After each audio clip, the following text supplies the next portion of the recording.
வணக்கம். நேற்று market 62 points ப்ளஸில் க்ளோஸ் ஆச்சு. அது முக்கியம் கிடையாது. Bank Nifty almost 270 point 267 points, அதுவும் முக்கியம் கிடையாது. முக்கியம் என்னதுன்னு சொன்னால் மார்ச் மந்த்துக்கான கான்ட்ராக்ட் செம்ம பாசிட்டிவாக இருந்துச்சு. ஆல்மோஸ்ட் 500 பாயிண்ட்ஸ் ப்ளஸ்லேயும் பேங்க் நிஃப்டி அண்ட் நிஃப்டி வந்து 200 பாயிண்ட்ஸ் ப்ளஸ்லேயும் வந்து மார்ச் கான்ட்ராக்ட் க்ளோஸ் ஆச்சு. இன்னைக்கு அதுக்கான எதிரொலி மார்க்கெட்டில் இருக்குது. ஒன்று ஊர் பேசுறது என்ன, நேற்று நைட்டு வந்து ஜிடிபி வந்துச்சு. ஆஃப்டர் மார்க்கெட் க்ளோஸ் ஜிடிபி வந்து செம்ம பாசிட்டிவாக இருந்துச்சு. அதனால வந்து மார்க்கெட் தூக்கிட்டு இருக்குன்னு நான் ஆல்மோஸ்ட் டியூஸ்டே வெனஸ்டேலேருந்து நான் சொல்லிட்டு இருக்கேன். மார்க்கெட் பாசிட்டிவாக இருக்கு. இந்த மந்த் கான்ட்ராக்ட், அதாவது பிப்ரவரி மந்த் கான்ட்ராக்டை ஷார்ட் பண்ணி அடுத்த மந்த் கான்ட்ராக்டை ரோல் ஓவர் போயிட்டு இருக்கு. என்னமோ ஒன்று நடக்குதுன்றது நான் சொல்லிட்டு இருந்தேன். நேற்று ஆஃப்டர்நூனே வந்து ஆல்மோஸ்ட் ஒரு 233 வந்து கன்ஃபார்ம் ஆயிடுச்சு தட் மார்க்கெட் வந்து கேப் அப் ஓப்பன் ஆக போகுதுன்றது. அந்த சமயத்தில் ஜிடிபி டேட்டா ஒரு சில மக்களுக்கு தெரிஞ்சு இருக்கலாம், தெரியாதுன்னு நான் சொல்ல. பட் வந்தது வந்து சூப்பர் டூப்பர் ரிசல்ட், ரைட்? ஒன்று. ரெண்டாவது, நேற்று யூஎஸ்ல வந்து ஜாப்லெஸ் டேட்டா, அதாவது எத்தனை பேர் வந்து அந்த வேலை இல்லாத அந்த சலுகைகள் வாங்குறது வந்து 2,09,000 பேர் வாங்குவாங்கன்னு எதிர்பார்த்தாங்க. வந்தது வந்து 2,15,000. அது ஒரு negative, right? And but still market வந்து பாசிட்டிவாக வந்து க்ளோஸ் ஆச்சு. ஒன்று. ரெண்டாவது, அவங்களோட பிஎம்ஐ டேட்டா பயங்கர மோசமாக இருந்துச்சு. 48 இருந்துச்சு இந்த இடத்துல 44 பக்கமாக வந்திருக்கு. அதுவும் வந்து negative. But still US market பாசிட்டிவாக வந்து க்ளோஸ் ஆச்சு. ஒன்று. ரெண்டாவது, இன்னைக்கு மார்னிங் நிக்காய் எப்பயுமே வந்து மந்த் ஹையை வந்து உடைக்குதுன்னு வச்சுங்களேன். எந்த டைம் ஃப்ரேம் வேணாலும் இருக்கட்டும், அதாவது எவ்வளோ வருஷம் கழிச்சு உடைச்சாலும் அந்த மந்த்தை உடைக்கும் போதும் ஒரு நல்ல பிரேக் அவுட் கிடைக்கும். நம்ம மார்க்கெட்லேயும் நிறைய ஸ்டாக் வந்து இது மாதிரி நான் உங்களுக்கு பேசியிருக்கிறேன். நிக்காய் அதே தான் நடந்திருக்கு. உங்களுக்கு தெரியும், ஆல்மோஸ்ட் 37-38 இயர்ஸ் கழிச்சு அவங்களோட ஹையை வந்து பிரேக் பண்ணாங்க ரீசெண்டாக, ரைட்? அண்ட் அந்த ஹை பிரேக் பண்ணும்போது எப்பயுமே வந்து பிச்சுக்கிட்டு போகும். அதுதான் வந்து இப்போதைக்கு ஜாப்பனீஸ் மார்க்கெட்டில் நடந்துட்டு இருக்கு. 1.5% அப், க்ளோஸ் டு அபவுட் 580 பாயிண்ட்ஸ் வந்து 600 பாயிண்ட்ஸ்னு வச்சிங்களேன் ப்ளஸில் இருக்கு. நினச்சி பாருங்களேன், ஆஃப் லேட் ஜப்பான்காரங்க நிறைய வந்து சைனாவில் ப்ரொடக்ஷன் பண்ணி எக்ஸ்போர்ட் பண்ணிட்டு இருந்தாங்க, ரைட்? இவங்களோட டெக்னாலஜி, இவங்களோட கோர் ஆக்டிவிட்டீஸ் சைனாவில் வந்து ப்ரொடக்ஷன், யூஎஸ் எக்ஸ்போர்ட் பண்ணியிருந்தாங்க. இப்போ சைனா விட்டு நிறைய பேர் வெளியில் வந்துட்டாங்க. மோஸ்ட்டாக அவங்க கம்போடியா வந்திருக்காங்க, இல்லை இந்தியா வந்துகிட்டு இருக்காங்க. கோர் மெயின் பிஸ்னஸ் இருக்குல்ல, அந்த மெயின் பிஸ்னஸ் எல்லாம் அவங்களோட மெயின் லேண்டுக்கு எடுத்துகிட்டு போயிட்டாங்க. இப்போ ரீசெண்டாக எடுத்துக்கிட்டனா கூட ஒரு Taiwan based company, world's number one Taiwan based கம்பெனியும் Japanese government in association with Sony, Toshiba, இன்னொரு 2-3 பெரிய தலைங்களாக சேர்ந்து வேர்ல்ட்ஸ் லார்ஜஸ்ட் சிப் மேனுஃபேக்சரிங் போட்டிருக்காங்க. இது எல்லாமே என்ன காட்டுதுன்னா, அவங்கவுங்க நாட்டுக்குள்ள வந்து கெப்பாசிட்டி வச்சுக்கிறது புத்திசாலித்தனம். நான் அவுட் சோர்ஸ் பண்ணி ரேட்டை கம்மியாக நான் வந்து ப்ரொடக்ஷன் பண்ணுறது புத்திசாலித்தனம் இல்லைன்றது கொஞ்சம் அடி வாங்கினதுக்கு அப்புறமா கற்றுக்கிட்டாங்க. அண்ட் சைனா மாதிரி ஒரு நம்பிக்கை துரோகம் பண்ண இடத்துல இருந்து they are all pulling out.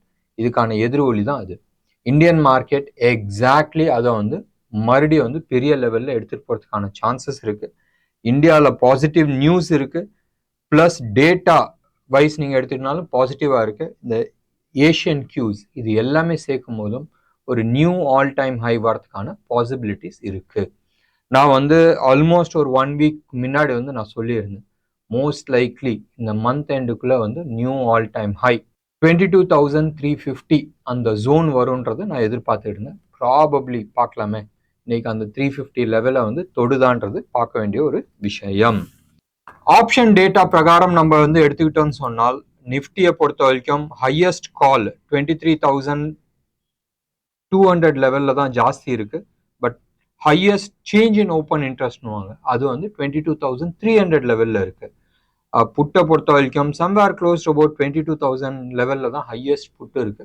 So probably அந்த ஜோனை வந்து சப்போர்ட் எடுக்கிறதுக்கான வாய்ப்புகள் நிறைய இருக்கு. பேங்க் நிஃப்டியை பொறுத்த வரைக்கும் ஹையஸ்ட் கால் வந்து 47,000லையும் அண்ட் ஹையஸ்ட் புட்டு வந்து சம்வேர் 46,000 லெவல்லையும் இருக்கு. அந்த பயம் இருக்கும்ல, ஸோ அதனால ஆல்மோஸ்ட் 1000 பாயிண்ட் ஸ்ப்ரெட்ல வந்து நிற்கிது. ஸோ இன்னைக்கு வந்து ஸ்டாக் ஸ்பெசிஃபிக்காக நம்ம எப்பயுமே வந்து இந்த ஸ்டாக்கை வந்து வாட்ச் லிஸ்ட்ல வச்சிங்கன்றது நான் சொல்லுவேன். அதில் வந்து OFSS நம்ம ஆரக்கல் ஃபைனான்ஷியல் சர்வீஸ் அது வந்து ஒன்று.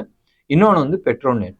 இது வந்து ரெண்டு சைட்லேயும் மூவ் ஆகிறதுக்கான சான்சஸ் இருக்குது. அப் சைடா டவுன் சைடான்றது நான் சொல்ல, நீங்கள் உங்கள் ஹோம்ஒர்க் பண்ணீங்க.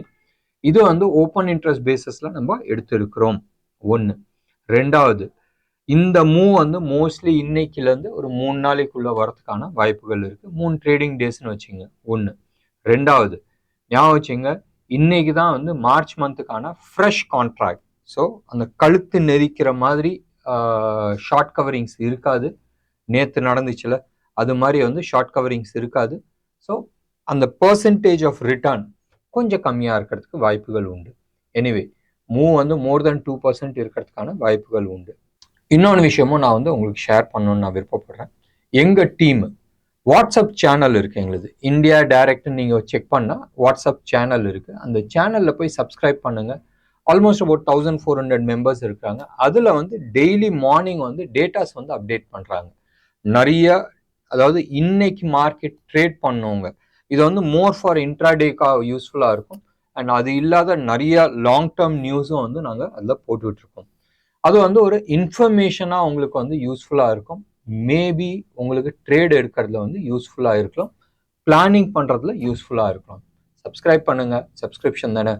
அண்ட் டெய்லி வந்து உங்களுக்கு ஓரளவுக்கு அப்டேட்ஸ் வந்துடும். அதே மாதிரி ஈவினிங் வந்து போஸ்ட் மார்க்கெட்லேயும் வந்து சில அப்டேட்ஸ் நாங்கள் பண்ணிகிட்டு இருக்கோம்.